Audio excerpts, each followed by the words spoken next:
विद्यमान उपमुख्यमंत्री त्यांच्यावर जो एक खालच्या लेवलची टिप्पणी केली, त्यांचा जो चरित्र हनन केला, त्याच्या विरोधात जो कारवाई केली आमच्या शिवसैनिकांनी, त्यांना पोलिसने अटक केला. आता कोर्टमध्ये त्यांची जामीन झालेली आहे.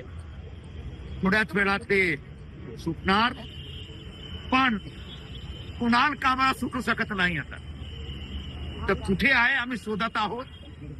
कोणी सांगतो आम्हाला की तो पांडिचेरीमध्ये आहे, कोणी सांगितलं की हैदराबाद मध्ये आहे, कोणी सांगतो तामिळनाडूमध्ये आहे. जिकडेही असणार आमचे शिवसैनिक जाणार त्यांच्या मागे, कारण शिवसैनिकांची जो भावना आहे खूप तीव्र आहे.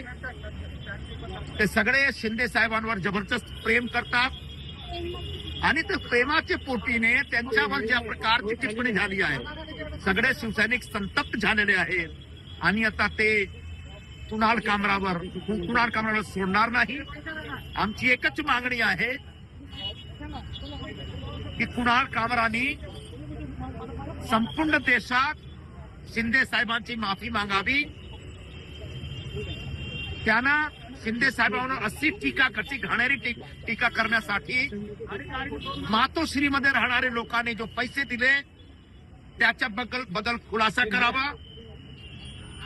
संजय राऊत आणि उबाठाच्या लोकांनी त्यांना कसल्या प्रकारची मदत केली आणि त्यांच्या अजेंडा फ्रीडम ऑफ स्पीचच्या नावाने आणि स्टँडअप कॉमेडियनच्या नावाने त्याने जो चालवला आहे, आम्ही त्याचा विरोध करत आहोत आणि करत राहणार.